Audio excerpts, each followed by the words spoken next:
সর্বশেষ উহুদের ময়দানে জানাজার নামাজ পড়িয়া আইলা। বিলালে জানাই দিলা, ও বিলাল, মদিনার সমস্ত গলির মানুষরে জানাই দে, রুল মারি দেও, সারা আয়া মসজিদ জমাইতা।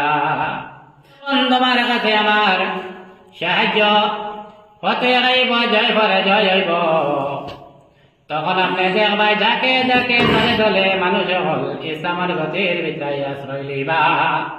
সারা মানুষে বলি লাইছে লা ইলাহা ইল্লাল্লাহু মুহাম্মাদুর রাসূলুল্লাহ।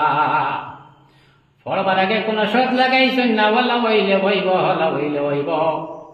ওয়াক্তে যখন আল্লাহ রাসূলের খিদমত সাইয়া ঢুকিয়া তান কলিমা পড়িতা, আল্লাহ রাসূলে ফরমাইলা রে ববশি, আমার একটা শর্ত মানতে হইব, তাহলে তুমি কলিমা পড়ো, নতুবা তোমার কলিমা পড়ায় তোমার বেতনিত বার্ত নাই। সারা মানুষ অবাক হয়ে গেলা। কোন মানুষের বেলায় আল্লাহ রাসূলের শর্ত লাগাইলা না, ওয়াক্সির বেলায় এনে অত বড় শর্ত লাগাইলা। বলে ওয়াক্সি, তুমি জানিয়ে রাখো, তোমার আমার চাচারে হামলা সহিত করার কারণে তোমার দেখলে আমার মনে হয়ে যাইব, তোমার মুখ আমার তাকে যদি লুকাই রাখতে পারো, তাহলে তুমি কলিমা পড়ো, নতুবা তোমার কলিমা পড়ায় তোমার বেতনিত বার্ত নাই।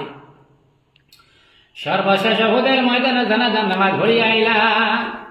বিলালে জানাই দিলা, ও বিলাল, মদিনার সমস্ত গলির মানুষরে জানাই দে, রুল মারি দেও, সারা আয়া মসজিদ জমাইতা। আল্লাহ রাসূলের তো লম্বা খুতবা দিলে কইলে, আমার সাহাবী সকল তুমি তাই শুনো, তোমার তাইকে দায়িত্ব দিয়া দেয়া, যে সাহাবী যে দেশ ইন্তেকাল হইবা খবর হইব, খাল তুমি তাই আমার সঙ্গে আইয়া মিলিতাই, আমার একটা উম্মতরে যদি ফালাইয়া আও, তাহলে তুমি আমি নবীর নবুয়তি তুমি যেন পাইতাই নাই। এই মুখী কান্না দেখাইয়া কাল কিলা জান্নাত যাইমু। সাল্লাল্লাহু আলা মুহাম্মদ সাল্লাল্লাহু আলাইহি ওয়াসাল্লাম। সাহেব বল মনে করতাম বানা, এটা আল্লাহ দান, সবার ভিতরে আল্লাহ দেন না। আমি কেউ ক্রিটিসাইজ করার উদ্দেশ্য নাই, আমার কাছে সার্ভিস আছে, আপনার কাছে শেয়ার করি, বিরূপ মন্তব্য করিয়া আপনারও দুঃখ হইবা না, আমারও দুঃখ দিবা না।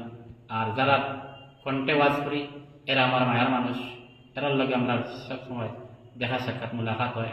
গতিকে এরা অন্তরে আমার অন্তরের মধ্যে এরা প্রেম ভালোবাসা সবসময় থাকে।